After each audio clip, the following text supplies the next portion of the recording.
Fight's over. Fight's over. Wow. Yeah. Corner threw in the towel. Wow. I think the corner threw in the towel. I think so, yeah. Yeah, they threw in the towel, yeah.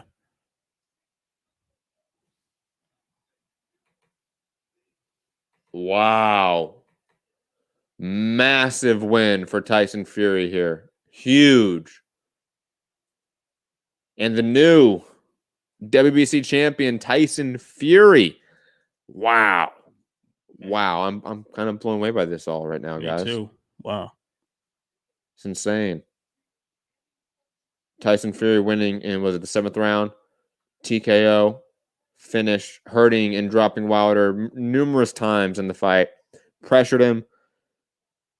Beat him up. I mean, basically just fought the perfect aggressive fight against Deontay Wilder. Man, I'm genuinely stunned right now. Yeah. Wow, guys. Because we were just saying how can Fury stop Wilder? And she answered that question there. Loud and clear. Yeah, we were wondering about, Corner and everyone else stopping it, and they did. Thank God. I mean, I think it's smart, man, in today's age, and what we've seen in the last couple of years of fighters unfortunately passing away tragically. Yeah. Let's be smart, man. There's no need for this. There's no need to take that unnecessary punishment. Wilder wasn't going to win this fight. No, he was not. At this point, wasn't. We had seen enough. There was no way he could set up the right hand anymore. No. He didn't have the energy. He didn't have the wherewithal. He was out. He didn't have the gas tank to do it. He didn't have the footwork to do it. He didn't have the technical knowledge to do it. He showed no semblance of genuine strategy. There was nothing that indicates that Wilder was going to do anything different had that fight continued. So his corner did the right thing.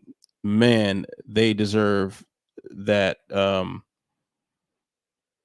Yeah, absolutely agree. Guys, we're going to take a very, very small break. When we come back, we're going to have Rob and Gary on with us, and it should be fun. We'll do the post-fight portion. We're going to get Skype up. So, guys, if you want to call in, Skype Mixed Combat Radio, and we're going to be right back for you shortly. Hit the like button, share the show, subscribe, all that fun stuff, guys.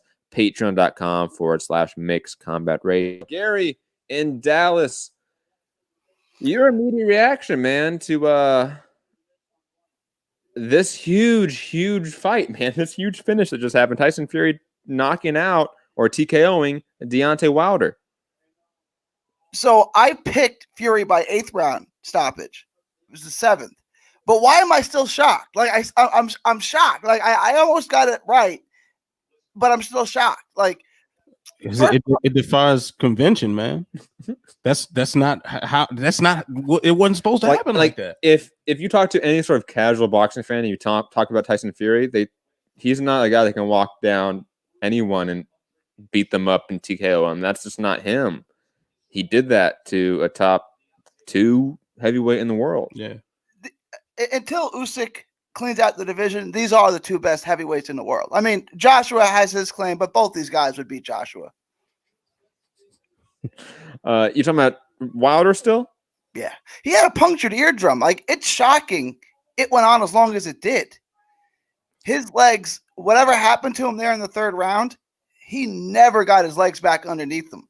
Oh, he punctured his eardrum? Yeah, just his ear was bleeding. Yeah, I saw his ear bleeding, but I assumed it was a superficial wound. I didn't think about his eardrum bleeding. I'm not a doctor, but typically when you have an ear bleeding like that and they can't stop it, it's a punctured eardrum. Oh man, then you know what? Then that even plays more into the Wilder being off balance the whole time. His equilibrium was probably shot if that was the case.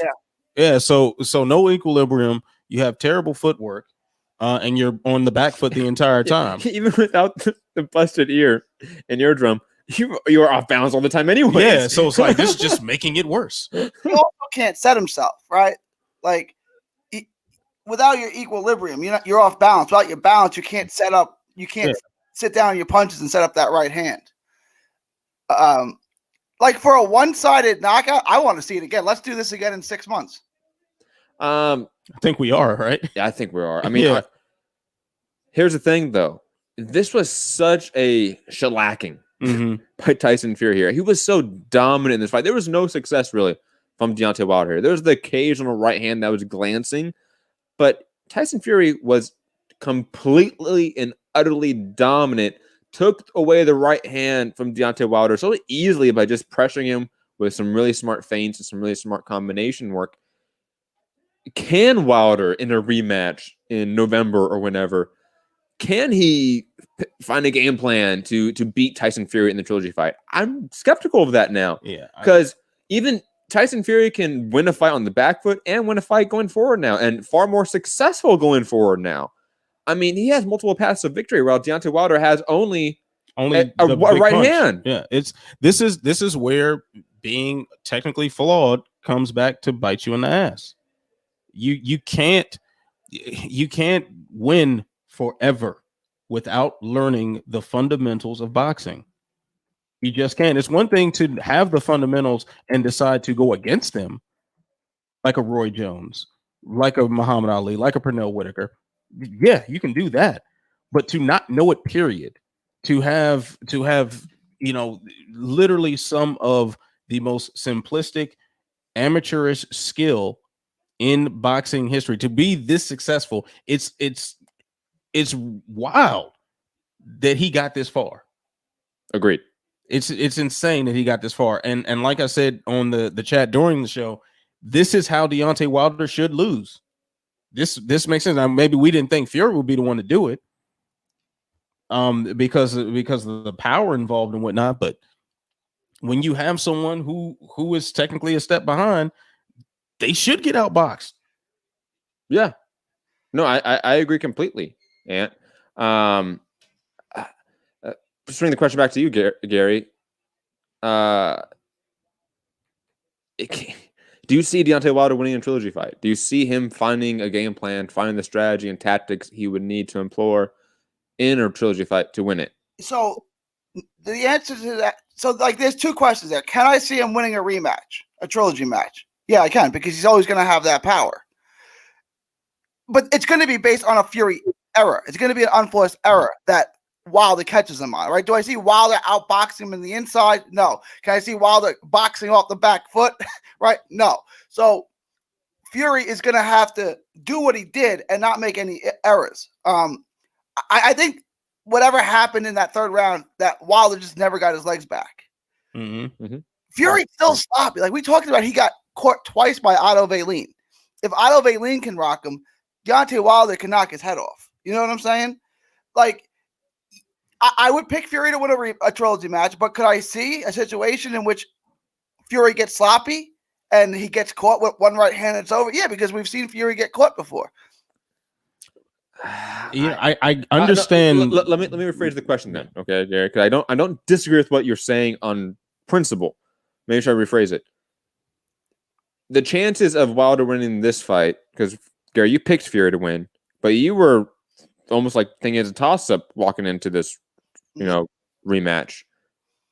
Your thoughts on the percentage, let's say, the percentage of the possibility of Wilder winning that trilogy. Is it a 10% chance where it's now so improbable from a logical reasoning standpoint? If you sit down and walk through the equation, is it so improbable now that Wilder wins that trilogy fight? Is what I'm trying to get to. I wouldn't say it's 10. I'd say 1 in 4. If they fought 4 times, one time he'd catch him with the right hand and win the fight. You know what I'm saying? I don't think it's like so improbable that he can land the right hand. Okay. You know what I'm saying? Mm-hmm. He knows how to land the right hand. He just needs Fury to make a mistake. I mean, well, if Fury fights like he can, I think he can come in with the exact same game plan and the exact same thing is going to happen, because the gap in skill is too wide. Like that gap isn't going to close, in 6 months time for a rematch or this time next year. He's going to be the same guy essentially. So it doesn't seem like something that's going to be all that different in a rematch, as provided Fury does exactly the same thing. Now, of course, that right hand is there, but he clearly has trouble landing it off the back foot. Yeah. And I'd imagine him being on the back foot again. Guys, I'm trying to email the link to Rob because his shit's fucking up. So sorry, as I'm not talking right now. That's okay. We didn't miss you.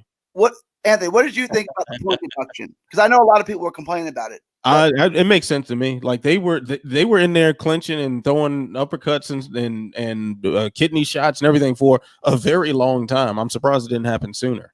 I thought it was fine too. Yeah, I was totally okay with it. Like there were a few times also where I think Bayless, maybe he didn't realize it or maybe this contributed to the point deduction.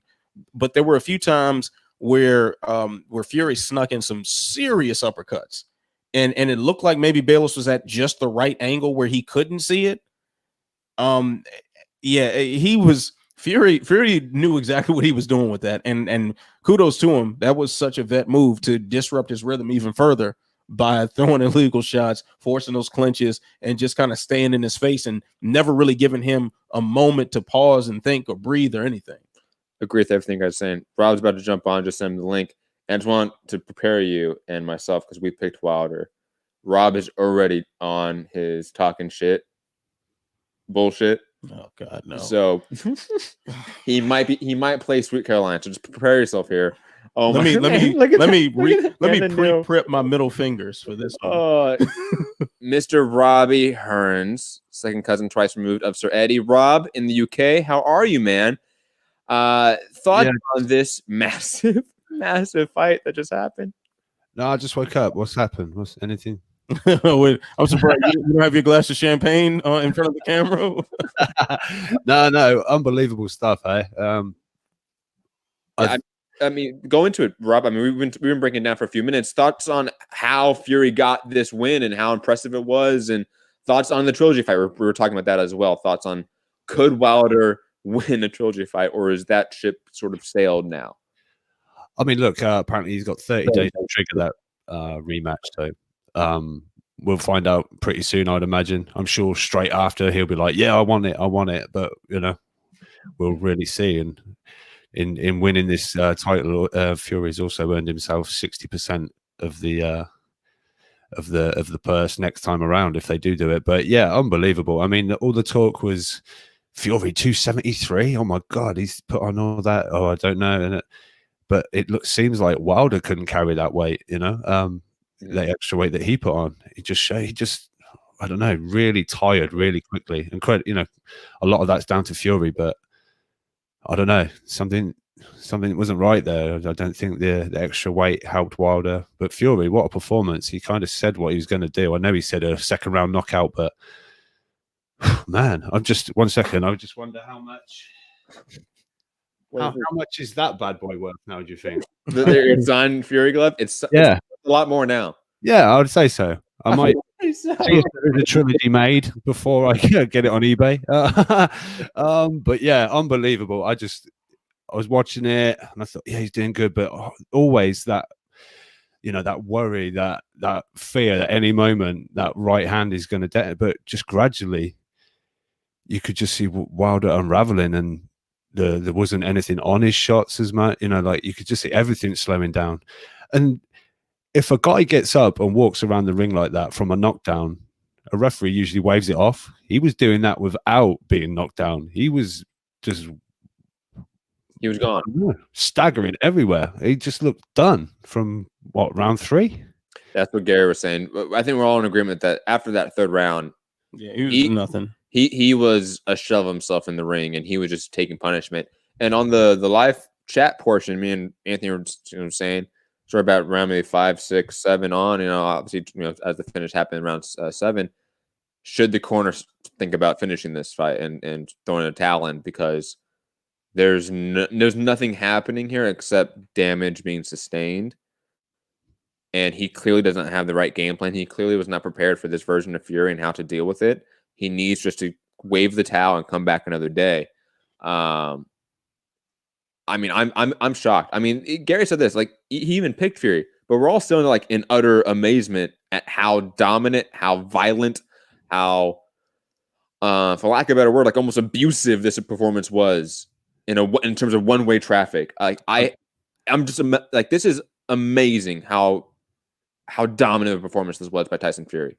So no matter how many people illegally streamed it or bought the pay-per-view over in America, over here, all that and that, how many, I mean, I think if we didn't have the volume on our TVs, I think you would have heard a global when that first like knockdown, like, oh shit. Well, it's either a gasp or a oh shit. You know, it was crazy. It knocked him down because we know that footage of Harold Scronius knocking Wilder down in his like 10th fight magically disappeared from the internet. Good luck getting rid of this one. You know, that footage is locked in. But yeah, there was just a collective like, oh my god, is that like, did that just happen kind of moment? Because you know, the whole pillow fist moment, you know, and Fury's a boxer, he's always on the move, there's never anything on his shots. Wilder kind of is around the back of the head, but go back, look at the first fight, the first knockdown to Fury was a cuffing shot around the back of the head, but it's just crazy. And then the second one, then the point went off, and it was like, but that was a knockdown round. But oh my god, it was nuts. It was. It's definitely gonna be one of those fights we talk about at the end of the year, end of the decade. It's already going to be a memorable moment in boxing history, in my opinion. Quickly, we have a ton of people watching right now. Nearly 300 people live watching the show. Hit the like button, share the show, subscribe, all that fun stuff. Patreon.com/Mixed Combat Radio. Rob, I mean, swing the question back to you and open up after you back up to the full panel. Wilder in a trilogy fight this year, can he figure out a strategy, a tactical arsenal to defeat Tyson Fury, or has Tyson Fury sort of figured out the blueprint to take away the right hand and beat Deontay Wilder? It's such a difficult one. It looks like he's figured it. He like kind of, you know, broke the matrix the first time. He just got caught twice, right? Yeah. Second time around, I mean, he landed a couple of shots, but again, Fury, as we know, the way he moves at the waist and everything, and leaning back, he was riding the shots. So I don't know. Maybe he has. It's just insane. I mean, tonight was pure domination. Now, I personally feel like whether the bleeding from the ear, obviously something that's obviously going to mess up your equilibrium. I'm sure he was a bit. Gary said that he thinks it was a ruptured eardrum. Yeah. In Gary's medical experience. Yeah. Obviously, don't rupture your eardrum, and what is it? Don't eat sugar when you've got a virus. Gary, is that the other one? Yeah. The law of Gary's. Do not feed the virus. But yeah, I maybe Fury does. And now, how much is that going to be in the head of Wilder? And going forward, because people felt in the first one like Fury got in the mind games and the feints and the this and the that, and he made him swing wild. This time, Fury's gone and just beat him up and knocked him down twice in the biggest moment of Wilder's career.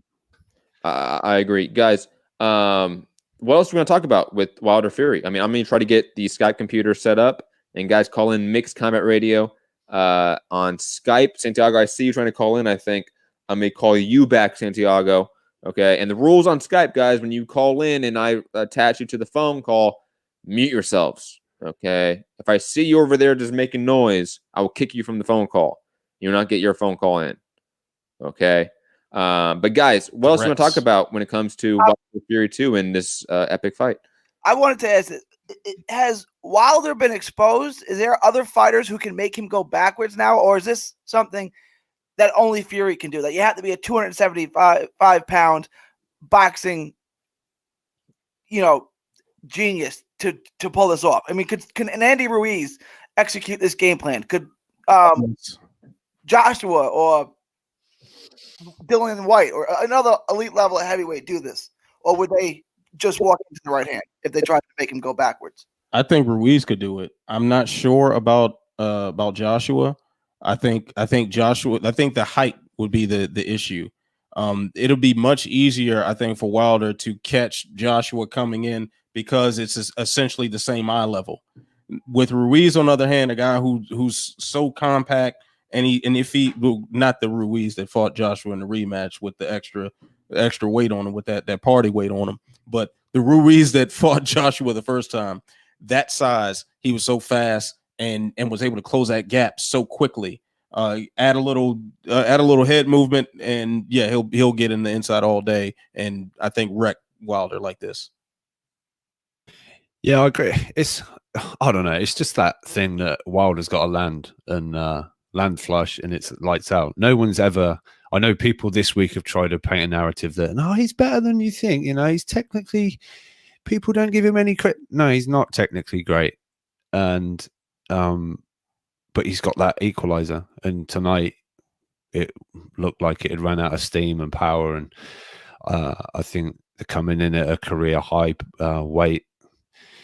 I don't know. Has it proved to be the right thing? I know he's spent most of his career giving up 50, 60, 70 pounds to opponents, but man, I don't even know what to say anymore. It was just crazy, just absolutely crazy. But I don't know. Maybe, you know, what is he now? 34, Gary? Is he 34?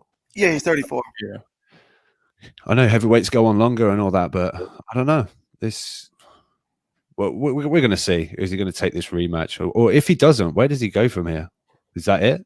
Is it go? Just if you're not going to take the trilogy to get your belt back, what's next? I mean, he would take the trilogy. He'll take the trilogy. You're going to get the bag. Now the question is, like, if you lose that trilogy, what does he do next? And I think the clear thing would be go get a tune-up, obviously, and then try to angle for another big fight because you're 34, 35 years old. You know, you're looking towards the end of your career. You want to get those big last fights to sort of walk off on the sunset. Whether you lose them or not, at this point, doesn't matter. You lost the low.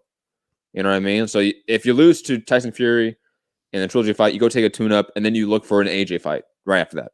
And you kind of maybe take the short money on DAZN or wherever it may be. And you still would make a lot. Or you fight Andy Ruiz on Fox to build up your profile a little bit more, to build up the hype a little bit more for an AJ fight, and fight AJ in the second half 2021. That's not good comeback. Anthony just said Ruiz Rex Wilder. I probably agree with that at this point if Andy is in shape. Yeah. But that was the only caveat. That's a big question, though. You can't just scoff at that anymore. He left his trainer. Manny Robles has trashed Andy Ruiz in every interview he's done since then. And like I said, really like harsh things about him too. Like it point to it's actually kind of sad that it's gotten this vitriolic between the two. I don't think it's a foregone conclusion that Andy Ruiz is going to get back in shape and get back into the mix. No, he has to prove that. You got a bunch of money, and you got a bunch of money again, and you fucked up. So how am I to think that you're not the next Chavez? You know, Chavez Jr., not Chavez. Yeah, Sr.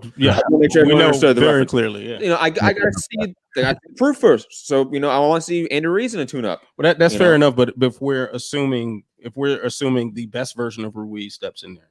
Agree. Yeah. And quickly put the password back in, get Skype back up. Thank you. Appreciate that. By the way, someone already tweeted. I bet if you check Chavez Jr.'s Instagram, he's already called out Fury. He's probably on weight too. Probably is. Man, what a night! Unbelievable. It's crazy. I mean, this is again not that it was unquestionable that Tyson Fury would win. I mean, I actually broke down, I think, in the previous show exactly kind of what could happen and what did happen. Right, guys? I'm Rob, Gary. I think I broke down exactly how Fury could be successful being the aggressor. Even with Anthony before the show, I was talking about this, or even right before the fight happened, the live chat, me and Anthony were talking about the fight, and I said, this is how Fury can break down Wilder on the inside, being the aggressor with combinations. He did that. It was just so utterly dominant. You know, there was no success from Wilder. Zero success. There's nothing you can look at the statement and say, I was successful doing this, the aggression. There's a guy on my Twitter right now who's telling me that he scored this second for Wilder. No, stop. I scored the second for Wilder too. I thought he landed a good right hand, and then other than that, they pretty much just traded jabs. Thank you very much for being a dosser. Thank you. Yeah, that's just wrong. That's wrong. Look, I understand it was a closer round, but it wasn't a round that Wilder won, and that right hand wasn't really clean either, in my opinion. I know the right hand you're talking about. It was the right hand, I think, over the top of Fury's head as Fury ducked in. But Rob, I think you want to jump in. No, I was going to say, look, this was a case of the one-trick pony kind of thing didn't do his one trick. You know, we've seen this. Luis Ortiz basically winning every round in Wilder's fight before this, but he found the devastating finish, and in this case, he just got absolutely bashed up.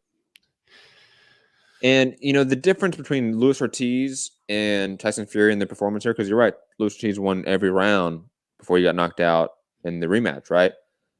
Ortiz allowed Wilder to be at range. And therefore, when Wilder's allowed to be at range, when he's allowed to sort of have space, that means he can then walk forward more and set up his right hand a little bit better. When you suffocate that space and you pressure him and make him go backwards, Wilder can't set up the right hand. He just can't. He needs a long jab to set up the right hand. If he doesn't have that long jab to set up the right hand, it's not there.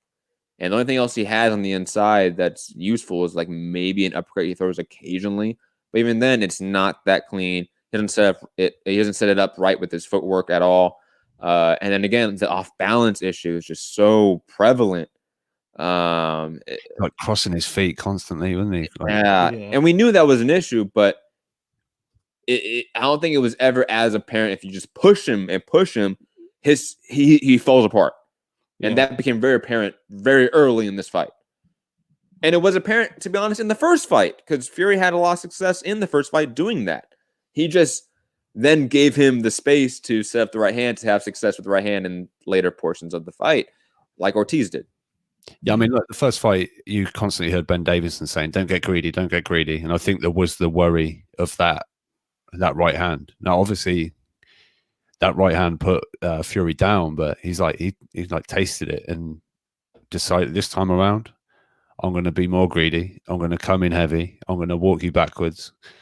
Yeah, I'm just going to rag you around the ring, basically. And I think tactics spot on. I mean, Fury's dad's going to be back in the UK saying, I told you my son is a 19 stone plus fighter. I told you he's going to knock him out. I told you this. I told you that. He seems to have like Nostradamus this moment as well. I don't know what it is with Fury. Everyone, you count him out constantly and he keeps rising to the challenge. He's some guy. I know he's got issues that people don't like about him, but as a fighter, he's unbelievable. It's not maybe great to watch at times. It's maybe not this, it's maybe not that. But like, I don't know, the spirit, the heart, whatever, is just it seems to be ingrained in him. Obviously, 25 generations of travelers and whatever, but it's crazy. Quickly, there seems to be a lot of people in the boxing community, even people in our live chat, people on Twitter, that seem to not want the trilogy fight at all after tonight. I'm seeing that pop up. Are we of that mindset? Do you guys have no interest in a trilogy fight next? Oh, I want to do it again. Like, let the other side, the matchroom side, figure itself out. Let Joshua fight Usyk here. Let the winner of that fight the winner of this. I could see this. LaMotta and Ray Robinson fought each other like 8 times because they were the 2 best middleweights in the world. These are the heavyweights in the world. Let them fight each other. Like, I can watch this all the time. I thought that I know it was one-sided, and even for it being one-sided, I loved it. So I would love to see it again. I don't want to see it right away though. Well, November? No, but I mean, I want to see Wilder take another fight. It's not going to happen. I want to see him in a tune-up fight, and I want to see something different from him. That would be the smart play, but you have to then take away the rematch clause, and then now the fight's no longer guaranteed to a degree. And we know from making this fight, sometimes it's difficult to negotiate with Tyson Fury. No. I agree that probably because he needs the time to actually improve his inside game. But then I think maybe Rob alluded to the point earlier, Rob, that due to his age, like, Wilder is a finished product. There's no better version of Wilder we're gonna see. This is it, in my opinion. He's in his mid-30s. He's had the same trainers now forever. He hasn't improved at all in any sort of way since the Bermane-Stavern fight. He's been highly efficient in landing that right hand against his competition, but he hasn't improved his overall arsenal to any degree.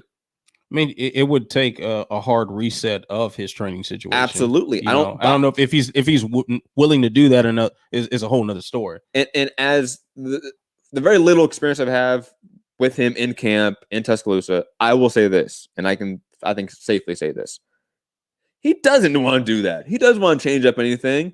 Those coaches don't want to change up anything. I don't think they have the ability to change up anything. And this is the finished product. It's so hard for an old dog to learn new tricks in this industry. It just is. But you're also we're having two different discussions here when we talk about Wilder's age. He may be 34 years old, but in fight years, how old is he? He's a guy who started boxing very, very late, and clearly is still beyond his incredible power.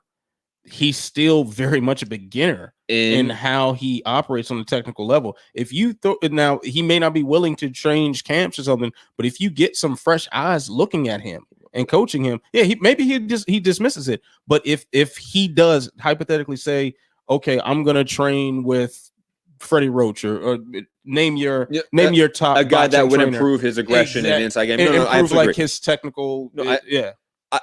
Because he's still a beginner, and beginners will learn fast if they're taught something new. First off, I think it's very hard to say that a bronze medalist in the Olympics, a guy with 49 plus fights, is a beginner. I think that's asinine to say. You can say he started late. Yeah, but he's not a beginner. He's a beginner as far as his skill level. His skill level has not. His skill, but his skill level is never going to get better than this. No, well, maybe it would under different eyes. Maybe, but I think it's better than what he's got now. Agreed, but A, he's not going to get new eyes, and B, even with those new eyes, I still don't think he improves. I don't think all of a sudden he becomes an inside fighter that can, like we said, in the live chat, can duck under a shot and throw back a left hook like Miguel Cotto. No, he can't do that. That ship has sailed, right? But like what I would say, and God rest his soul, I wish Manny Stewart was still with us, because that's a Manny Stewart fighter right there, right? But what you would do. No, he's never going to be an inside fighter, right? But try to work on different angles to land the right hand from, right? Don't change what he does, just fine tune what he does. You're right. You're never going to make him an inside fighter. You're never going to make a complete fighter. That ship is sails. But fine tune what he does well, right? Teach him how to plant off the back foot better. You can work on what he does well. I wouldn't try to add an inside game because it's far too late for that, right? But try to magnify what he already does really well. Right, like Manny Stewart said, Tommy Hearns doesn't know how to throw a left hook. And it's like that doesn't even seem sensible, right? Because he's a great knockout artist. Knockout artists throw left hooks. But so Manny Stewart said, okay, I just have to come up with every conceivable way for him to land the right hand because he can't throw a left hook. That's kind of what you have to do at Wilder. Okay, he can't fight on the inside. He can already tie up pretty well on the inside. So just push him off and then try to find ways to get that right hand in, because he's never going to be an inside fighter. If he's going to have any more success, it's going to be with the right hand from range. That's it. Anthony, quickly, I know this is, well, you work Skype all the time. Try to get a chat call up with Santiago and then connect Foogatti if you can. Okay. And hold on, Rob, 1 second. And don't worry about listening to them because they can listen to us. They're muted. I'm pretty sure they might need to be turned up. We can do that later. Fuck them. It's just Foogatti. Santiago, I love you, but it's Foogatti. And call it, right? Yeah, call Santiago and then connect it with Foogatti. Quickly here, I want to ask a question. Unless, Rob, you want to really jump in here. If you do, I'll sit back with my question. No, it's just a quick one. Mike Coppinger's tweeted out, obviously it's his opinion, but he said there can be no disputing it now. Tyson Fury is the best heavyweight in the world. Anthony Joshua is number 2. Deontay Wilder is number 3. I just wondered how people felt about. I was gonna ask that question maybe in a bit, but staying on this slightly, I think a large aspect of him, Wilder, losing this fight was his lack of inside game. Am I wrong in that opinion? Generally speaking, here, I think that's one of his problems. One of the issues. I think it's one of the key issues that he lost his fight. That's a major issue, right? Yeah. Now, can he, let's say, not improve his inside game at all? Okay. And beat any of these top guys with this blueprint out? I'd still like Andy Reid's on White. I mean, is he? do we start thinking of him as a more of a underdog versus a favorite now with certain stylistic guys that can just pressure him because he doesn't have the inside game and can fall apart? You know what I'm saying? Like you mentioned Andy Ruiz in shape, maybe Dylan White to a degree, maybe Jerry Miller, because Jerry Miller is a big guy that can pressure you, throw combinations. Certain guys that can really throw needles at him. That too. Throw PDs, the tablets of steroids. Is it possible for Wilder to be a sort of betting favorite going forward against certain top pressure guys, or is now that ship sailed unless he fixes inside game, which he desperately needs to do? Or you go the other direction, you fix the outside game. Like to what degree? To what, like you use the outside game at all, which he doesn't do. Like he just lands the same 2 punches, and however he can throw them. But if you have a Fury a Wilder who is very sharp on the outside and able to stick you with a jab and keep moving, you make it very difficult for anyone to close that gap. So you may not have to improve the inside game if the outside game is so good and denies the possibility of the inside game to have any lasting effect. That is what I see as a possibility. But it's not going to happen under the roof that he's with now. If he's been with them that long and this is the technical fighter that we get, it's not going to happen there. I'm just going to put it this way, man. I used to work at a boxing gym that was mainly geared toward boxing fitness, and you're holding mitts for beginners all the time. I've seen a lot of people who have never boxed a day in their life or have done very, very, very, very little, and they have similar patterns as Wilder, like as far as the way they throw themselves off balance with every punch, the way they cross their feet every direction they go, and everything is all wrong. It's just it comes down to fundamentals. I think he's just so athletic and so powerful that they say to hell with it. We don't have to teach him all that because he's still knocking fools out. So you never have the opportunity to learn. Maybe this now makes him want to learn. And maybe he go somewhere to learn. I agree with that. Like in a baseball analogy, when you get a guy who throws 100 miles an hour, you don't teach him anything else. Just go in there and throw 100 miles an hour. Yeah. What happens when someone can turn on it? Well, now your 100-mile-per-hour fastball is no good. You got nothing else. But that 100-mile-per-hour fastball is still good enough to get most people out, right? Yeah. So I still think you made an interesting case for Andy Ruiz, and Ruiz might be able to execute that game plan if he's in shape. I would still pick him to beat Anthony Joshua. I'd still pick him to beat Dillian White because those guys aren't perfect technicians either. Those guys get sloppy too. And if you get sloppy, it really only takes 2 seconds. Mm-hmm. So Ruiz, I'd be up in the air on. I'd still pick him to beat the other guys. I think it's just crazy that like the Joshua Wilder hasn't happened. They could have had 3 fights. It could have been 2-1 to one guy, 5 fight, anything.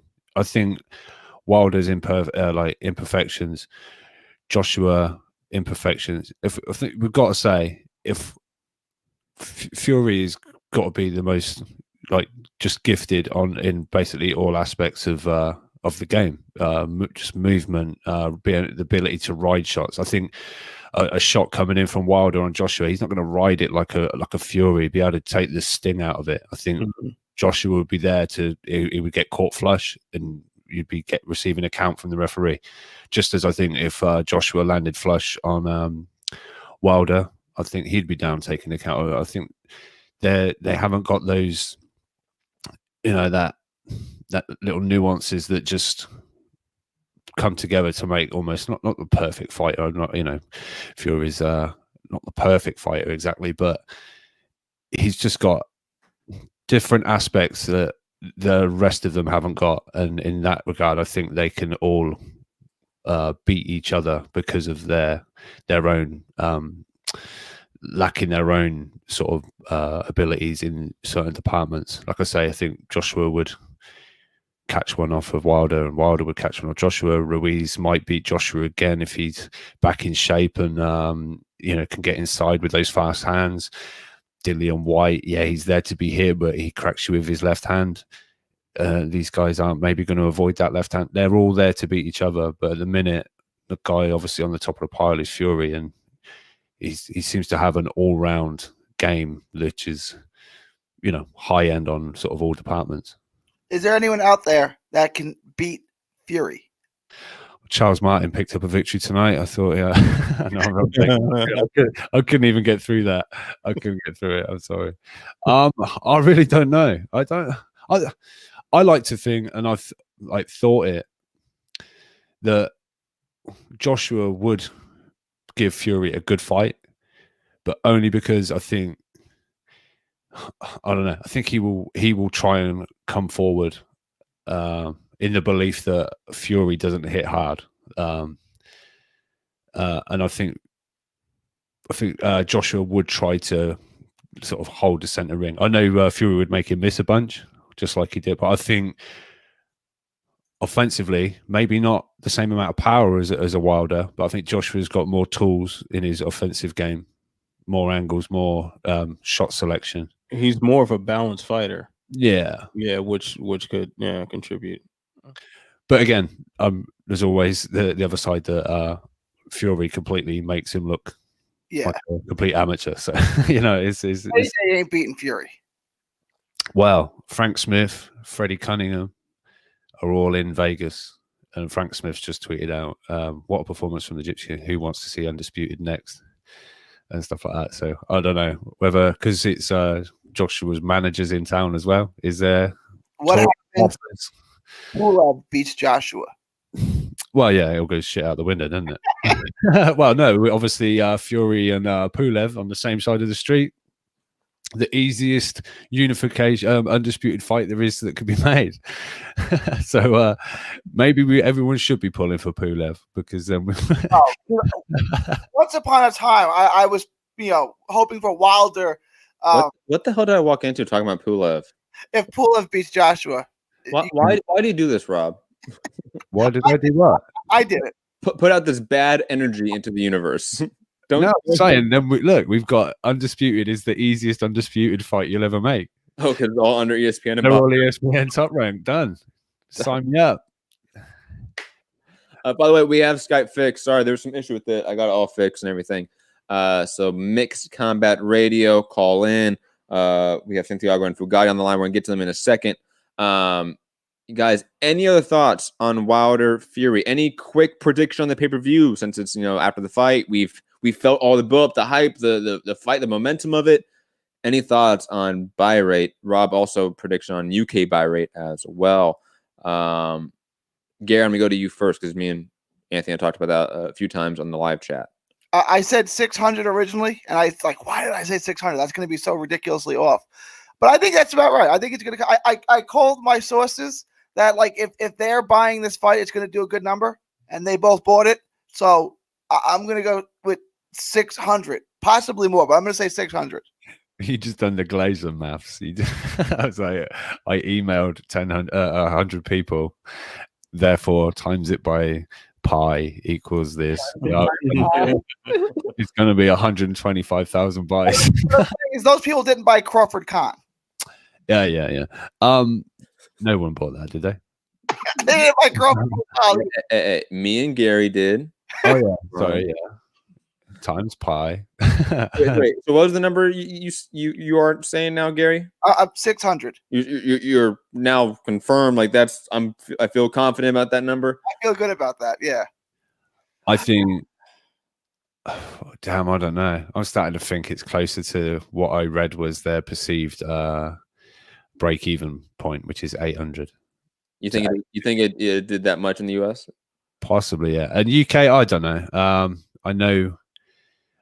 One report suggested that, again, this is from Aaron, but he believes they're going to do 20 million out of the UK, which would mean, what was it, 625,000 in the UK, and it apparently done 450 the last time. So maybe I don't know. It's really hard to gauge. But just quickly on the fight, Coppinger tweeted 15,816 fans packed a sold-out MGM Grand Arena for Wilder Fury 2. The gate, 16.9 million, a new Nevada record for a heavyweight championship fight. The old mark rematch between Lennox Lewis and Evander Holyfield did $16.8 million.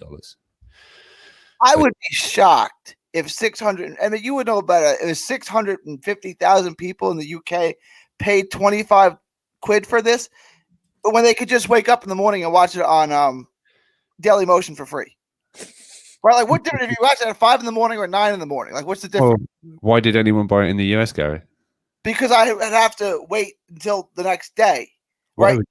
In the UK, you gotta wait till the next day anyway. Either set your alarm clock or it already is the next day, or don't and watch it for free. But that's not giving enough credit to the moment, like to be part of a moment watching it live. And to be honest, I mean, our traffic looks great right now, and we have a lot of UK listeners. So I think the UK is up for this one. I think everyone that cares about boxing on a casual basis, you know, we talk about those casual boxing fans that can make a pay-per-view go from 50,000 buys, 150,000 buys to 500, 800,000, a million. They tune in for this one, it seems. To what degree on that spectrum of casual fans are now tuning into pay-per-view, it's yet to be determined. But clearly, they're probably in that ball range of 500,000 to a million. It just seems that way from the buzz from the people that I was talking to that are just purely those people that are casual fans that watch 1 or 2 fights a year. This is one of those fights that they paid attention to. It's just, did they pay for it or not? Well, some told me they were going to pay for it. Some told me they were going to stream it. Yeah, had people saying those people aren't going to pay for anything. And so the people that stream it, they stream everything. Yeah. They're going to stream Canelo, Kovalev. They're going to stream Masvidal, Diaz. They're going to stream everything because they have the Fire Stick TV things that are jailbroke that you can just stream everything illegally. Name Redacted was entertaining the idea that this did 2 million, like Bob Arum said. I don't think that's likely.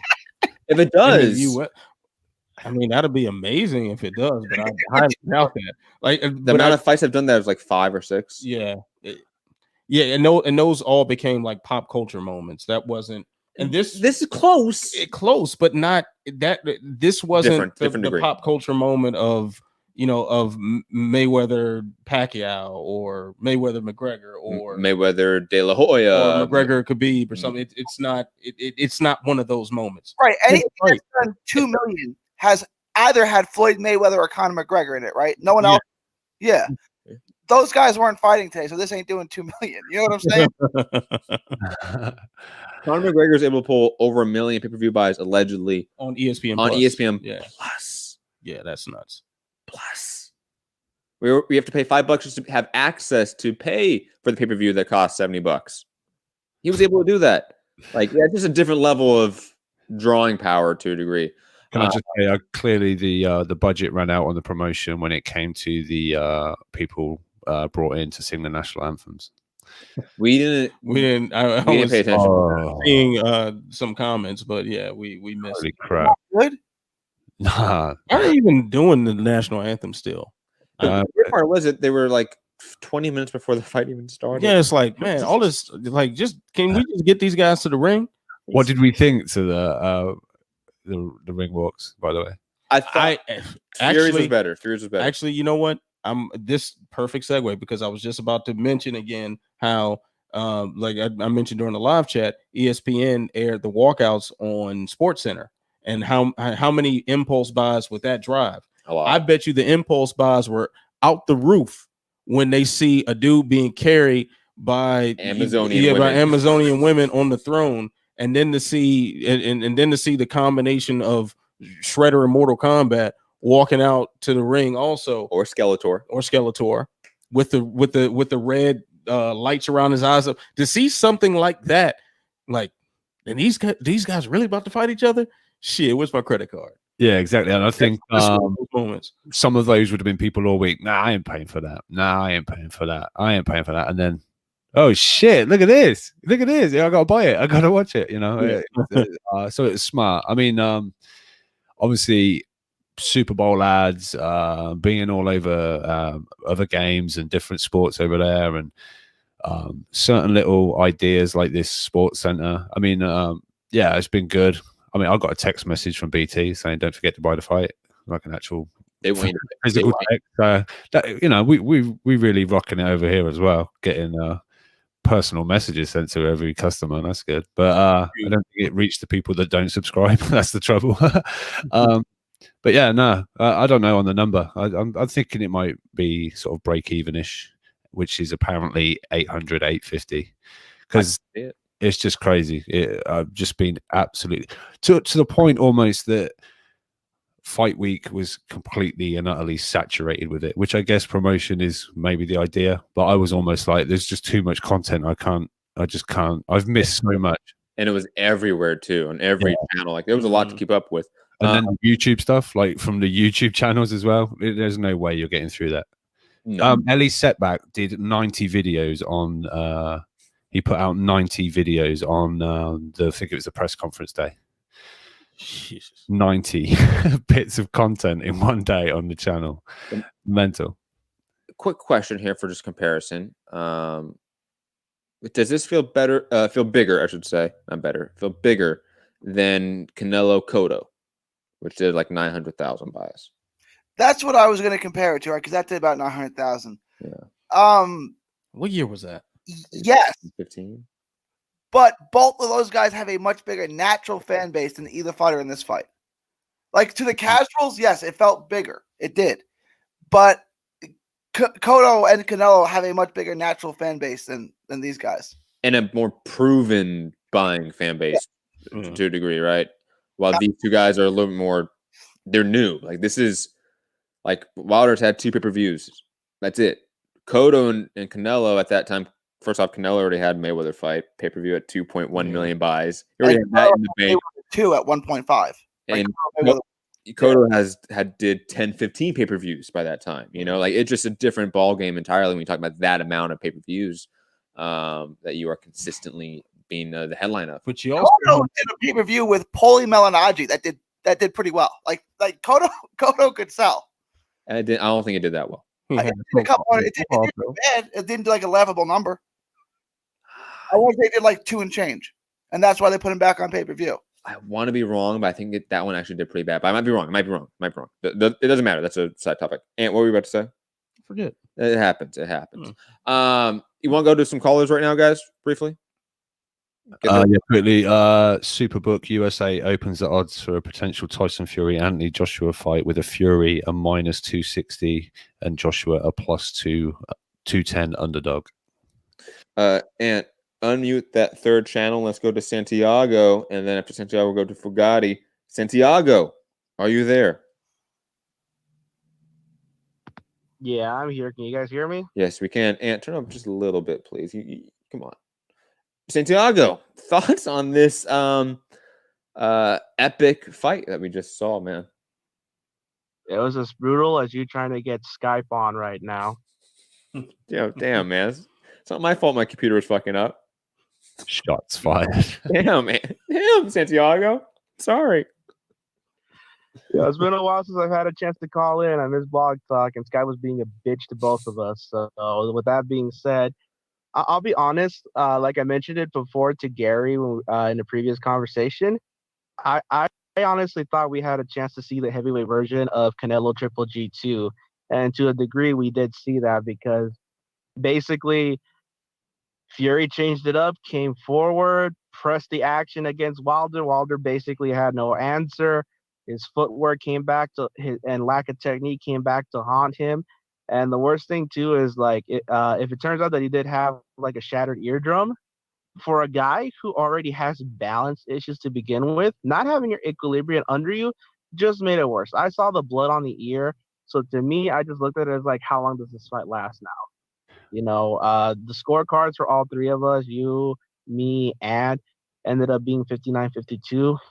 And it's just kind of like, you know, kudos to Fury. You know, he basically won every single belt that exists out there in boxing right now. The new WBC heavyweight champion. I think you know, I don't know about you, Gary, but I think he enters our list. What do you think? I was going to ask you that. Yeah. Quickly. When Santiago says that, so the listeners that are listening right now understand what you guys are talking about. Gary and Santiago made a top 20 heavyweight list of all time that I don't remember them actually telling me about, or not telling me about, telling me the full list. But they said before this fight happened that the winner of this fight was probably going to end up on that list of top 20 heavyweights of all time. Gary and Santiago, continue. Sorry, just wanted to set the table. For me, he goes on the list now, right? He's got wins over Klitschko and Wilder. And don't forget USS Cunningham. Chisora. Two of them over Chisora, right? Yeah. Made him quit. It made him quit. Calm down, Rob. It's okay. So, we know. He goes on the list. How high? I don't think he cracks the top 15. So somewhere 16, 17, 18, somewhere in there. No, we get what that means, but you don't have to name all the numbers above 15. Well, not everyone's a math major, Rob, you know? True.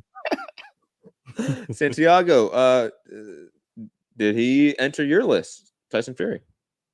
Yeah, he made a strong statement. I'm with Gary. He's definitely like not top 15, but he makes a good case for being on that list. Like, I gotta bump a couple guys down now. So goodbye to the guy who I had at number 20, unfortunately, Ezra Charles. But damn, I also had Charles at 20. Santiago, I thought I had Marciano low on my list. You had him much lower than I do. Do you put him ahead of Marciano now? You should. Yeah, easily. I would easily put him ahead of Marciano. I was surprised at how high you had Marciano personally, but I'm not mad at it either. Quite frankly, I wasn't as mad as your list as I was at my own.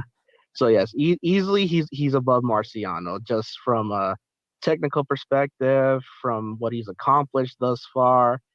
And not only that, dude, but in the way that he adjusted himself accordingly to his opponent, like everyone's talking point about Fury was the man with the path of least resistance, a bunch of guys that, have been ragged on for God knows how long now up until this point. And I obviously thought Wilder was going to win. I had shades of Joshua Ruiz too from the weigh-in that made me feel that way. And instead, it was Tyson Fury basically putting on a performance where he lived up to his word, may have been 5 rounds late with his prediction, but he kept his word, stayed consistent, never let himself, lose his advantage where he could. And congratulations to him on making both me and Gary's top 20 all-time heavyweights list. Agreed. I think how much does that make the glove worth, Santi? Stop the glove.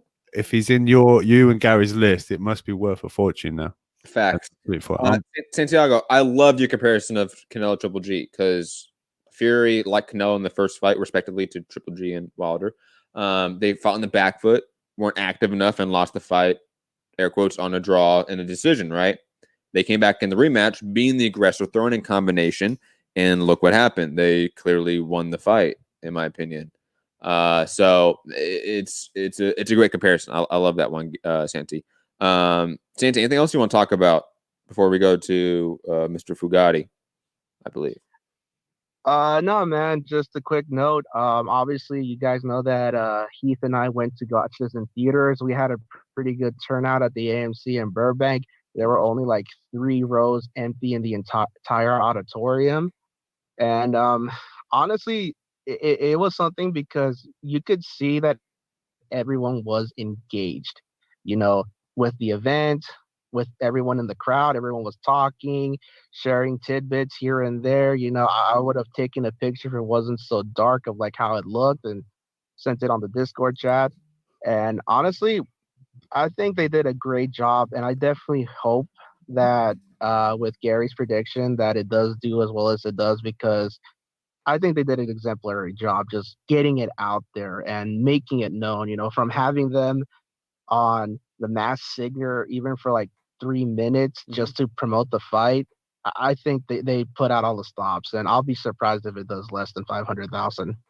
I agree. This is one of those fights where they did all the right things from a promotional perspective. You want it to succeed on a level, because if this succeeds, it would lead to other big fights happening that are hopefully more successful, because it laid a blueprint of great promotion and great marketing that is rarely seen in this sport, if we're being quite honest, right, guys? ask, and I want everyone's kind of opinion on that. If this does well, like we're expecting it to, does it make the prospects of Crawford Pacquiao or Crawford Spence more likely? Because saying, hey, we worked together and we got a great result. Crawford Spence, absolutely. Crawford Pacquiao. I mean, I think Pacquiao just doesn't want that work. I mean, it's a side topic, but yeah, I think Spence Crawford, absolutely. If this is successful, yes, I think you have the networks talking more about that fight together. You have Fox and ESPN discussing that fight more proactively. You have Al Heyman and Bob Arum, I think, talking about that fight more proactively because you have a blueprint now to sort of artificially create a super fight. Because, like I said, think about it. Wilder fought on a kind of abysmal pay-per-view, not abysmal, but it didn't do great with Ortiz. And on Showtime in front of 800,000 people. That's not bad. It's not great. It's not the best thing in the world. And Fury fought on ESPN Plus and sold more comps, air quotes sold, gave more comps out than sold tickets in both those tune-up fights on ESPN Plus, and didn't even crack $900,000 in terms of gate revenue. Yeah, I think that this is one of those things now that we can look at as an example if the numbers come out like we all predict and say you can artificially make a super fight in boxing now with this way of doing it.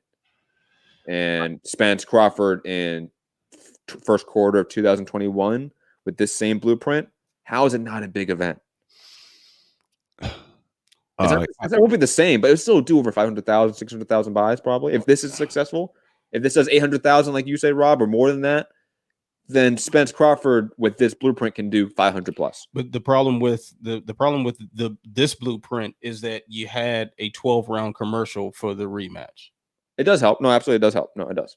Yeah. So that in that moment, that one gif of the two gifts actually around that last knockdown of Fury rising up like the Undertaker and then having Deontay Wilder dance and then realize he's rising like the Undertaker and he stops dancing. Those two gifts right there are better than any other marketing budget that was made for this fight. So you had the excitement of the first fight and people say, oh man, I want to see that again. Maybe it's going to be better. You don't have that with Spence Crawford, but I think absolutely the partnership of all the different promoters and the networks and everything. If you got the blueprint for it already and say, hey, we did business together before, we made a lot of money and things went smooth. Okay, we can re-up, and it may not bring in as much, but it at least allows the foundation of like co-promotion to occur, and that's a beautiful thing. Yeah, it might help, but it won't be able to follow the exact blueprint as we sort of mentioned. I think on the show the other day, the Super Bowl is not going to be on Fox or anywhere for this next one, so they're losing out on that. It's CBS. It's CBS next year, right? Yeah, CBS and then NBC or something the year after. So you Showtime. You could do a Showtime because Showtime's owned by CBS. Yeah. But yeah, the Fox in the 80 million homes or whatever it is then gone. You're doing it on premium cable, which is how much a show. Well, okay, you can still have it be a Fox pay-per-view. You just don't get the free advertising on the Super Bowl. Yeah, that's the only thing you don't get. You in theory have to pay $6 million to put a 30-second ad in the Super Bowl on CBS. In theory, right? Unless CBS wants to foot the bill for their part of their contract with PBC for a PBC on Fox fight. So you could, in theory, do it where it's still a Fox event. You just don't get that individual piece of marketing. Yeah, you get Fox running it all the time in their commercials and you spread platform. That budget out. You know what I mean? You just don't get that individual piece of marketing. So I don't think that's as big as you say it is. Yeah, we still don't know how big that is. I know it was 103 million viewers saw the adverts, but we don't know how powerful that was yet, do we? We haven't got no sort of number to work with. But for me, I think Spence Crawford is more of a hardcore fight than a casual fight, personally.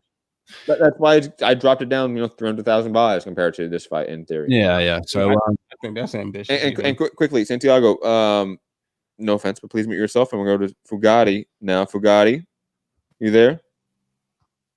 Yeah, could you guys see me? Yeah, unfortunately. How you doing, Foogatti? Bro. What a fight, man. I thought Wilder was going to knock him out early. That was my pick going into the fight, and Fury just totally thrashed him. That was wild, man. What happened? You do sound hyped. Huh? You definitely sound hyped right now. Oh, I've been sick, so you guys are getting the steroids and antibiotic. Low energy hype. Foogatti. Yeah. Low energy food. But no, I think you guys are kind of spot on with probably around 700,000 buys. I could see it doing a lot. I had a friend just call me before you called me on Skype from Oregon who doesn't even watch boxing, and he bought the pay-per-view because he watches a lot of football and stuff.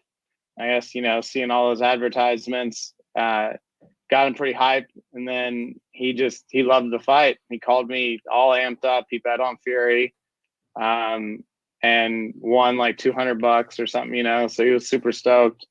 And I think there's a lot of casual excitement around this fight.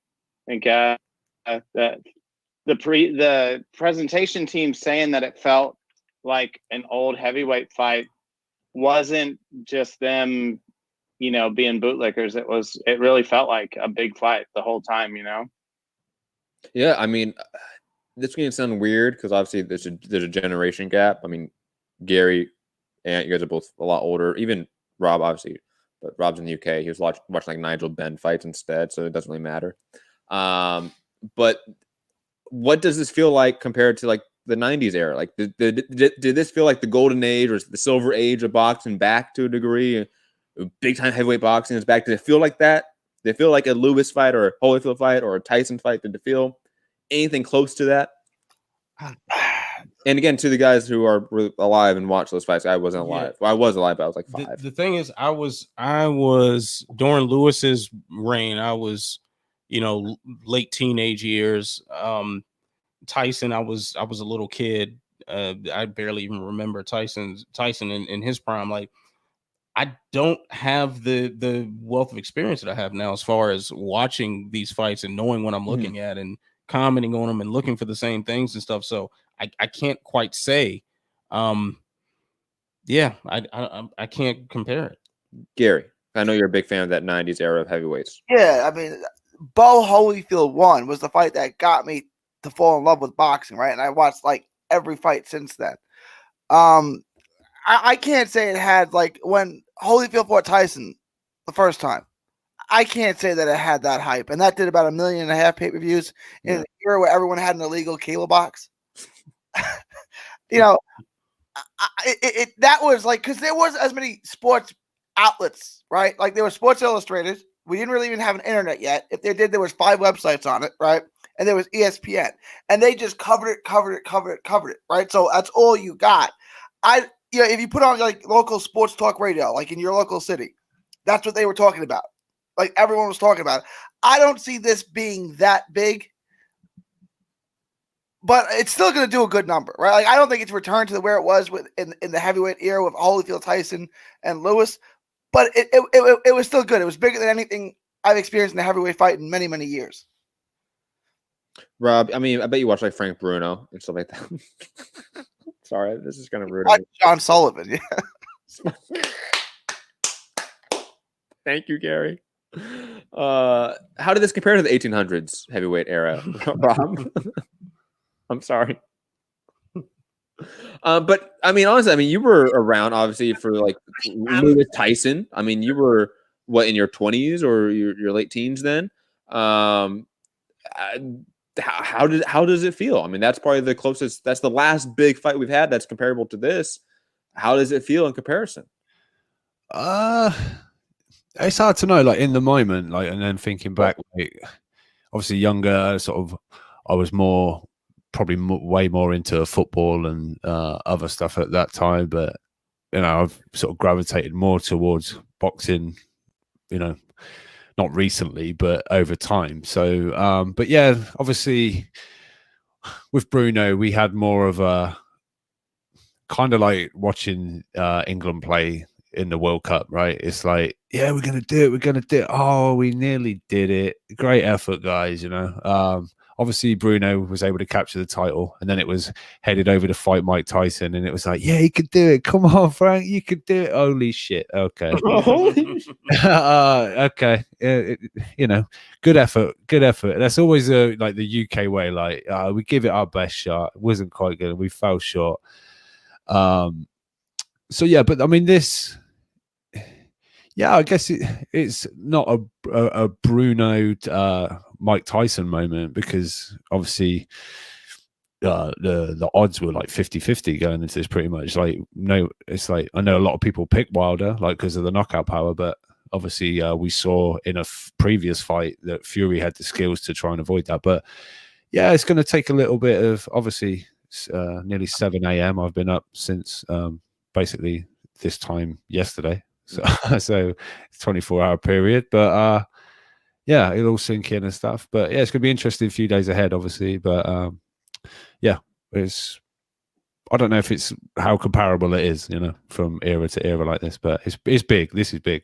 Shout out to you, Rob, for staying up too. That's a trooper. I would have totally taken. Yeah, when there's a chance that every single heavyweight title is owned by the UK, you got to stay up for it, right? Absolutely. Think of that. You're right. You're right. For now, until Joshua vacates one of his. Until 3 of them are in Bulgaria, right? Quickly, I'm pretty sure we just like interrupted Foo and just took over his call. Foo, are you still there? Yes, no worries. I was just enjoying listening to you guys talk about everything. It's my voice, right? I wasn't a big heavyweight fan. You guys know that. I was more of like, in the 90s, I was watching Roy Jones Jr., like Prince Nassim Hamed, things like that. Like I wasn't big into heavyweight boxing, except for Sega Evander Holyfield Boxing. The video game was dope, but phenomenal game. Phenomenal game. Oh, phenomenal game, dude. If you ever get it, just make your guy the beast. He turns green. He has superpowers, and he just fucks everyone up. But that's what you guys got to do. Fucking nerd. So yeah, I mean, the fight was really good, but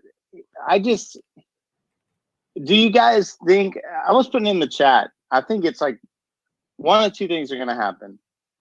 Wilder is going to take a third fight and just quit boxing altogether if he gets beat, because he'll have money and everything he needs and just be done with it. Or do you think he just ducks the rematch and just cashes out like the rest of his stuff on just like easy fights, because he can make a lot of money? I don't think it's an and/or question. I think you can do both. Yeah. You can take the trilogy fight, lose in theory, and still have a cash out fight with AJ at some point in the next year or two. Fights with White would make him money. Hell, think about it. First off, it's the heavyweight division, so guys usually last longer period. I mean, you can fight for another 6 years and collect another 2 fights with AJ, fights with Dunn White, fights with Usyk, fights with Joe Miller. You could have all those fights still and collect money. He may not win them all, obviously, but he won't be broke. It doesn't matter. And I still think at this point, he's still such a huge star now. He's been made into a star. He's going to be a commodity now in the heavyweight division, regardless of losing, probably for the next few years, unless he just loses and loses and loses. He's good. He can always fight, probably like the Adam Monakis of the world and knock him out, or somebody of that degree, right? He could probably knock out that level of opposition still. Derek Chisora, imagine if they fought. He would still probably knock out Derek Chisora. But the Andy Ruizes, the Joe Millers, the Dylan Whites, the AJs, and of course Fury, it's a different equation, but it doesn't matter, I think, at this point, because he's now for lack of a better term, a bona fide superstar.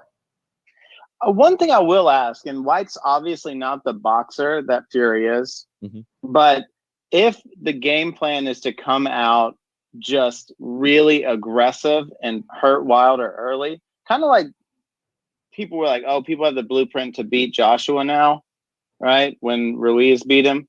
Like, it's similar with Wilder, where he's a slow starter. If you can get a game plan to take him early and like hurt him, and he can't recover. Like, do you see like a White giving him trouble, or anyone if they kind of took that pathway with him? Absolutely. Yes. Yeah. I mean, Like that's what I'm thinking about those two guys now. Is they both are like they're super vulnerable now. Well, the weird part is that not the weird part. The only difference is, I should say, between like a Fury and a Dylan White is that Fury has multiple paths of victory against Deontay Wilder. White only has the path of being the aggressor. And if that doesn't work and he gets clocked, then that's what happens. But Fury can always fall back on being the defensive fighter because that still worked largely for him in the first fight. Gary, want to jump in? Gary? I think like we're getting overboard that how vulnerable Wilder is, right? Like White is not defensively responsible, so he's going to get cracked. Right now, maybe White could crack him first because White got all world power too. So maybe White could put him to sleep. I don't know. But like White can't fight the fight that Fury did because he's too easy to hit, right? So if he tries to come in, he may have some success at times and moments and put some pressure on him, but eventually he's going to get cracked because he's not good defensively, right? I absolutely agree with you. I'm just saying that White's path of victory now is to be the aggressor, and that's his only path of victory. And it's still a path of victory. It's still a clear possibility that Dylan White could now win. I think it's a better possibility that he could win now because of this path of victory that's now blatantly obvious. But you're right that quickly, Fu. You're right that Fury can throw feints. He can move in certain ways to set up his aggression and combinations that Dylan White doesn't do and just can't. Fu? But also Fury does not have the same power that White has or a left hook like White has. So early on in the fight, like it might have ended in that second round if it's White. You know? Because of that's the difference to me. Because the left hook that Fury was landing? No. Yeah, exactly, okay. Right? Yeah. But like White's part is substantially different than Fury's, right? Yeah. Yes. Like, so that's why I think in these moments, like it is going to look like to a lot of these guys that Joshua and Wilder are the vulnerable people in the heavyweight division now. You know, so it might open the heavyweight division up for a lot more fights that we've always wanted to see. Yeah, I'm with you on that one. Like when you have more power than Fury has, you got to imagine the effect of the aggression might take place sooner. It might, stifle Wilder before the 7th round if you're able to land on him. Of course, you're going to expose yourself more because you're not going to move like Fury. You're probably not going to be as defensively skilled, but at least each shot would count for more. So that still provides some sort of blueprint for anyone else who's going to fight Wilder to follow. Rob? Oh, hey, unmute your mic. Yeah. So I was just trying to keep up with online stuff.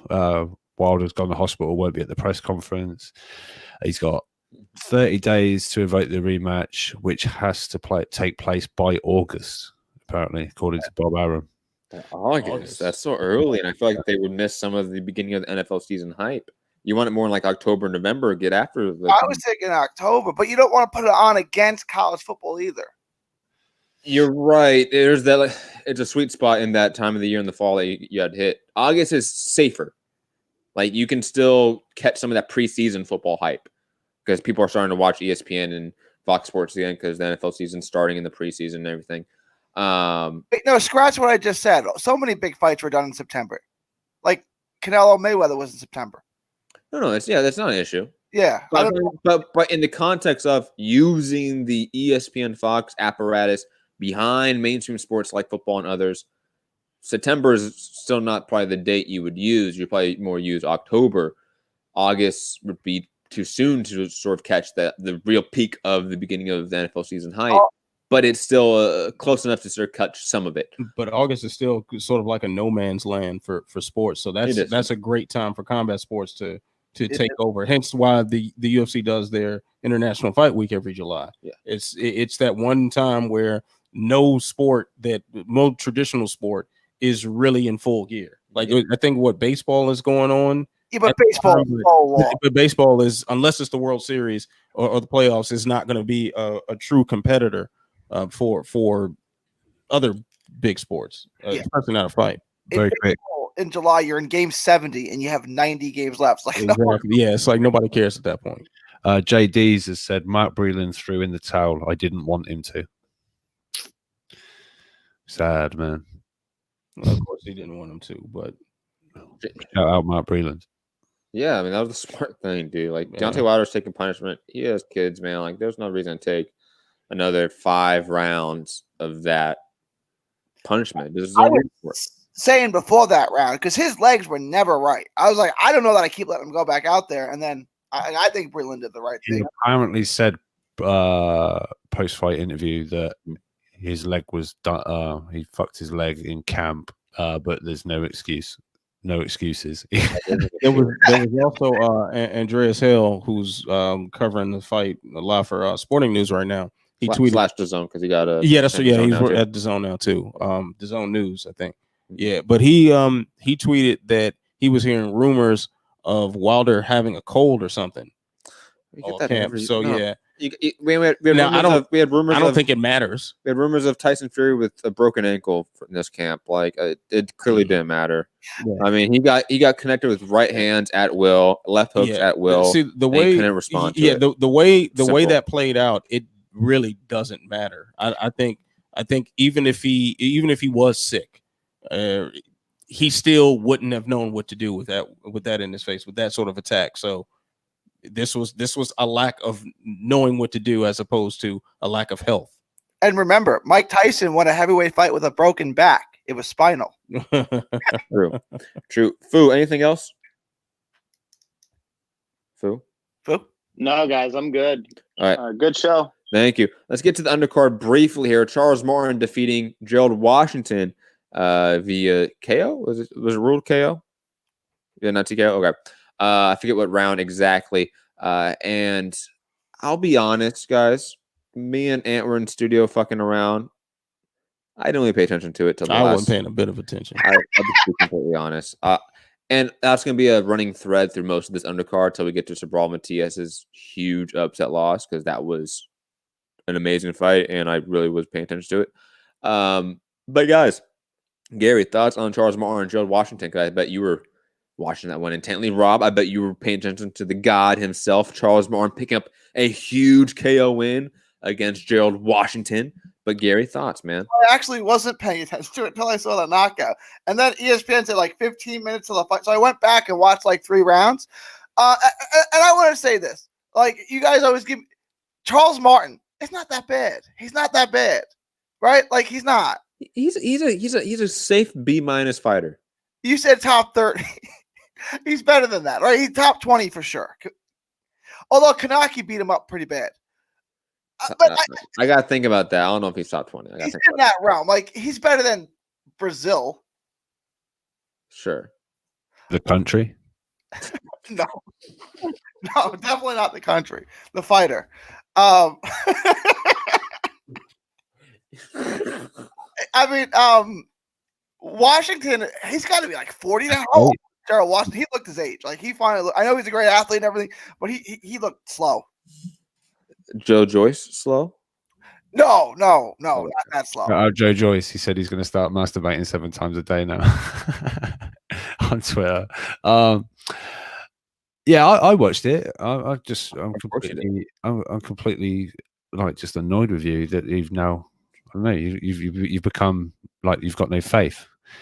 This is the god of boxing, and you don't believe anymore. None of you tuned in. It's ridiculous.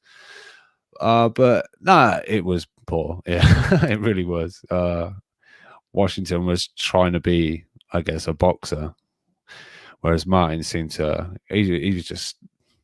He had like Fury's body, but with none of the class. Yeah, he's not great. And just so you know, if Pulev does get injured, he's stepping in for the Joshua fight. So hashtag Joshua Martin too. Yes, please. Sign me up. That's so bad. You know what's sad is that I low-key might prefer that over Pulev. And I feel like that's disgusting to say, but it might be true. Yeah. Because Pulev is like an actual like top 15, top 10 guy. Yeah, no, he's like legit. Competitive, but like he's just boring as fuck to watch. Martin, You know, like never mind. We're gonna get off of this. Amanda Navarre defeating Gio Santazima. That fight went on too long. Way too long, man. Amanda Navarre needed to step it up. Slow starter. But I mean, the guy's corner as well. The guy's corner should have come in a bit. He was getting fucked up. You know, he was. No, this was just, I don't know. This was one of those like showcase / tune-ups that just was too long, and the ace I think did not perform up to standard. I think he's struggling at the weight, to be honest, and he must be. You know, he's huge. I pointed that out to Santiago in the chat. I don't know. Like, look, he didn't perform up to his level. But if I had never seen Navarrete before and you just showed him to me, I would say, oh, that guy's really good, right? But we already have a really high expectation of him. He didn't look right. He took care of business. He got a tough guy out who I don't think was that bad. The Filipino kid, what was his name? I think he does good work on the inside. He was just outclassed. But like Navarrete looked off. Like, no, you guys don't think he was any good? No, sorry. We're looking. Oh, Anthony has Twitter open right now, and the memes. Yeah, the memes are starting. Already starting, man. The internet is always undefeated. Well, come on, let's wrap this up because I'm missing shit. I got retweeting to do. No, I thought Navarrete's performance was like Matt said, like it was just not up to expectation. But I think there was something off with him. I don't know what it was, but like he just didn't look himself. Maybe it was the weight. They said he broke his hand. He didn't look himself. Agreed completely. Let's talk about Sebastian Fundora defeating Daniel Lewis, and I have some thoughts about Fundora. Okay, I think he's gimmick over substance to a large degree. I think he is the 6'7" junior middleweight, and that's it. Is he Blair Cobbs of the division? He might be a little bit better than Blair Cobbs. Like he puts his punches better than Blair Cobbs. Like he puts his punches better together than Blair Cobbs. But I just see him being largely ineffective in this weight class because he cannot use that physical advantage that he has being a 6'7" dude at 154 pounds with like an 80-inch reach. Like if you can't use a jab and can't establish range at all, then you're not going to win in this weight class. You're a poor man's Paul Williams, and I'm using poor man's in a very derogatory manner here because I don't want anyone to think that I'm comparing the two to any like one-to-one analogous way. But in terms of just like not being really able to use their size and reach to their fullest, they're quite comparable in some ways. But Fundora's just not good on the inside, doesn't have the power, doesn't defensively cover up well. Like he's just not. I'm not impressed by him as I used to be. Guys, thoughts, Gary? Are we in the age of like a lot of prospects like busting and now like as we have prospects now legitimizing themselves like Lopez and others, Cambosis is probably about to as well. Of course, Stevenson and other guys. Sorry, just to finish my point. Do we also get prospects that now are just busting like Joey Spencer and others? When I was in Mississippi, I was talking to my good friend Keith one-time Thurman, and we were talking about that, right? And he was saying like we were talking about Omar Juarez, right?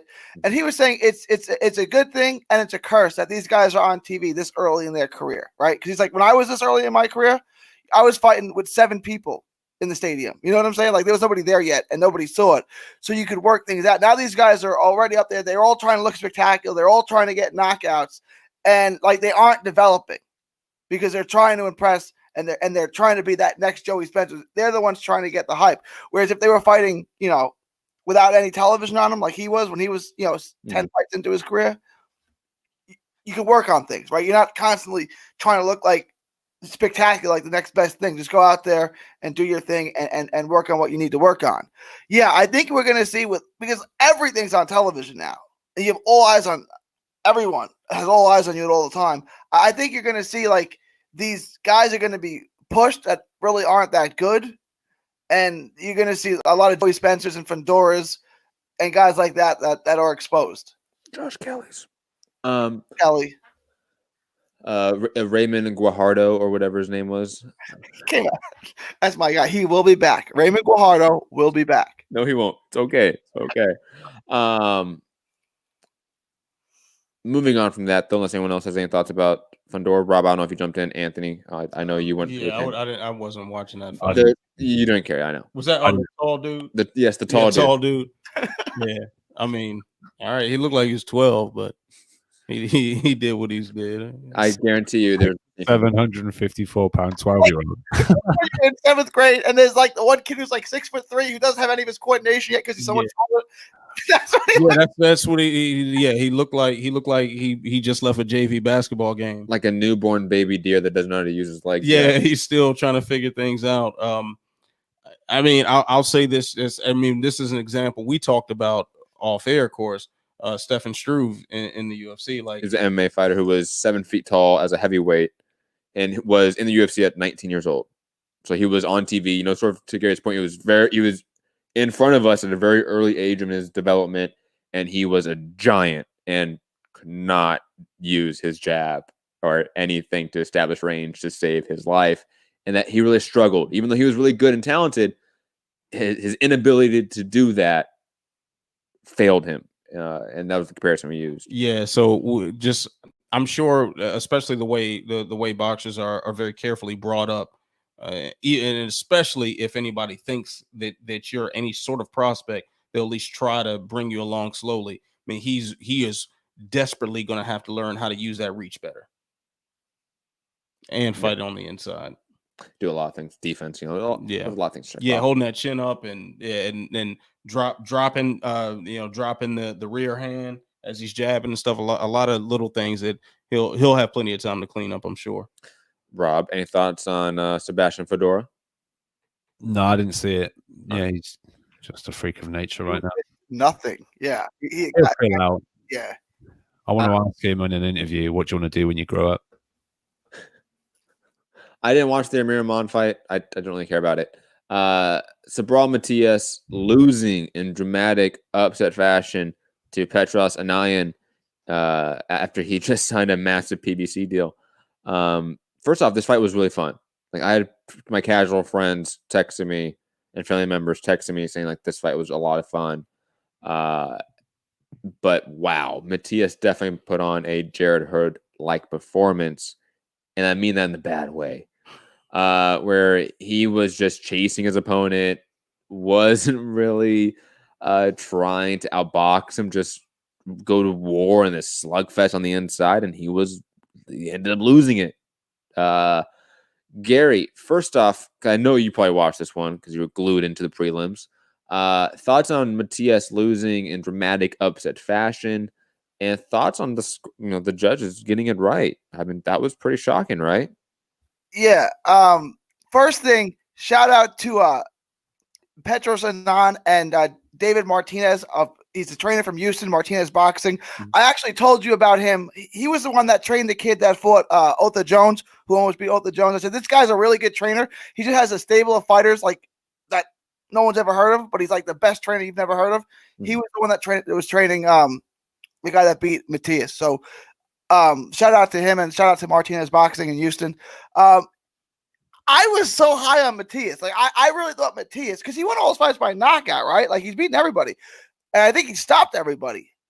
Yeah, I was thinking of him as the next Jared Hurd in the good way, and he ended up being the next Jared Hurd in the bad way. And like now I need to totally rethink that. Like I really thought this was a guy that was world championship caliber. Like he was going to win a world hideout 140 at some point. Any young talent out there that has been given Gary's seal of approval and backing, hang your gloves up. He beat everyone. He beat Dadashev, which was the two prospects. But before, he had beaten both Prescotts. Like he'd beaten everyone who like you would throw at him. Like, okay, he's passed every test and he knocked everyone out. He's defensively really bad. Look, I'm not saying he can't ever get to that level, but he's a ways from that. He's still young, right? Like he's 24. So he can still get better. He's not like Deontay Wilder, this is a finished product. But no, there's a lot of things to work on. And yeah, the judges got it right. I thought they were going to give it to Matias in a close decision because he was the He was the house fighter, but the judges got it right, and good for them. Agreed. Guys, anything else we want to talk about on tonight, man? Like, I feel like we should start wrapping up the show, maybe.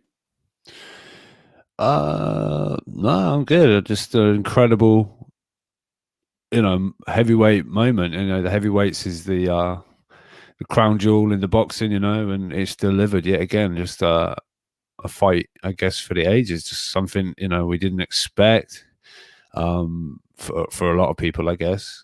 But yeah, like I said, that global cry of like, oh my god, the first knockdown, and like, oh yeah, but Wilder's dangerous, and then he come unraveled, and Tyson just, the quality shone through, and the new WBC Ring Magazine and the lineage carries on.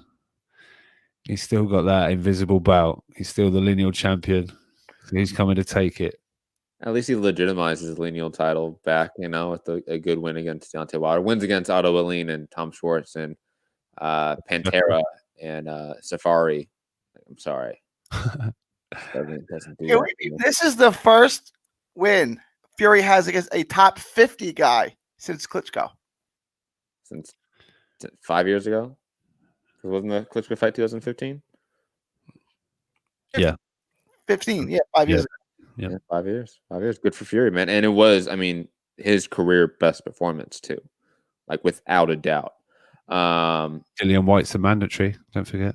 Oh, that'd be a great fight. In the UK in 02. Tyson Fury, Dillian White. But I'll be honest, I think Tyson, if a gun to my head right now, I have to pick the trilogy fight, I'm picking Tyson Fury to win. Like, yeah.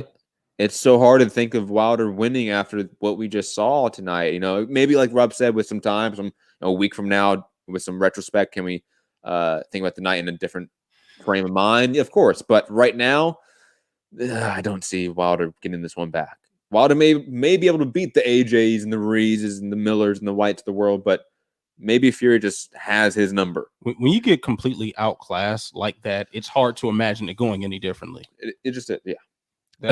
That's kind of the end all be all for me on that. And a lot of people had Fury completely outclassing him in the first one, barring 2 knockdowns, right? So that's 20. Well, no, what, Gary? What's up? I was like, I agree with you. I thought Fury won it, and I had him winning comfortably, but that wasn't outclass. Like, outclassing him that would be a little strong for the first one.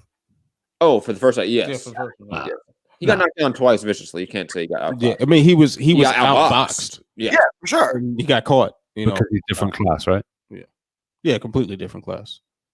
So he outclassed him, right? No. I'm glad we sorted that. No, I'm saying outclassing and outboxing Robbie. He knows exactly. He is. He's a little. He knows exactly what he's doing. To use a word of his people, cunt. He's a cunt. Oh, it's 7:20 a.m. 7:20 a.m. You can't use the earliest I've been called to C-bomb. I gotta wait till 10 a.m. Yeah, let me get bangers and mash before. Let me get a coffee first. Dry ass eggs. Sorry, I can't make fun of UK food. I'm sorry. What is wrong with you? Why this energy? I'm sorry your countrymen lost. All right. I'm very positive about Fury's performance here. No, but you see that narrative from the chat to then. Now it's getting a little late over there, and you're getting a little bit antsy. The Brits here, and he's like a target. I understand, guys. Final thoughts time, and to let the people know where to find you. Rob, let's go to you since you're all chatty right now. It usually says at UK Rob MCR under my name, but it's currently and the new. I've got my signed Gypsy King Tyson Fury glove that has just skyrocketed in value. Got the signed picture over the back there. Probably can't see it. I'm in the way. Me and Tyson, we go way back. I always never in doubt. This was always going to be how it was. The great Emmanuel Stewart said this was going to be the case. Well, like Fury said, his generation goes back to boxing back in the 1800s. You were back there too with his great grandpa. Yeah, and you only go back to 1966, right? Yeah. So but anyway, unbelievable night / morning over here in the UK. Let's hope it's done great numbers and it will lead to big fights, even though a lot of people say we should make a stand, not buy pay-per-views, so we don't have to keep getting pay-per-views. But we should do pay-per-views for the big mega fights, Now, was that a big mega fight? I don't know, but it's a big moment. It's all going crazy. But yeah, catch you on the next one, guys. Gary, hold on. Yeah, go to you first. For my final thoughts, let people know where to find you. I was definitely excited for this fight leading into it. I'm not surprised that Wilder lost this way. I'm surprised he lost tonight, though. Fury just put a masterclass on of how to. I mean, especially when you think like the shots that dropped him, you would think someone who had experience being on the brink of death, against Wilder before, that maybe they'd be a little hesitant to actually go through with this game plan that he was publicly talking about. But he did it and looked incredible doing it. Whether we can say like, yeah, maybe Fury schools Joshua too, but I think it's about time we see that fight. I'm okay without Fury Wilder 3. How dare you say that? And find me on Twitter at AntWalker MMA. Yes. And I got that one weekly column called King and Slim with Kristen King on my MMA news. And the Walkout Network, my YouTube channel. And you can obviously find that as well on our featured channel section, or like just scroll down on our YouTube page. You're going to see his shows on our MMA playlist as well. Gary in Dallas, final thoughts. Let the people know where to find you. That was a masterful performance by Tyson Fury. I picked him to win by knockout, and I'm still shocked that it actually happened. But we have a new king of the heavyweight division. It's Tyson Fury. And then Wilder's second best, and then there's a bunch of other guys. Now, if I still want to see the trilogy, right? But I'm fine with any of those top-notch heavyweights fighting each other. I think they can't miss, no matter how they fight each other. They're going to be great fights. But tonight belongs to Tyson Fury from Texas. Find me on all forms of social media at 3D Boxing and 3D Boxing Blog. From Texas to the world, thank you, and God bless. And obviously, guys, if you're watching this right now, hit the like button, share the show, subscribe, all that fun stuff on YouTube. If you listen on podcast form right now, hit that 5-star review on iTunes and share the show. Patreon.com/Mixed Combat Radio help to support the channel in any financial way. And you can find me at Matt Hunter MCR on all social media platforms. It was Tyson Fury's career best performance where he utterly dominated Deontay Wilder to win the WBC belt and the Ring Magazine belt, cementing his status as the #1 heavyweight in the world right now. And I cannot wait to see this trilogy fight and to see the heavyweight division progress still. I mean, this division is continuing to progress and to uplift the entire sport as it is progressing into more of the mainstream consciousness. You guys have a good night. Peace.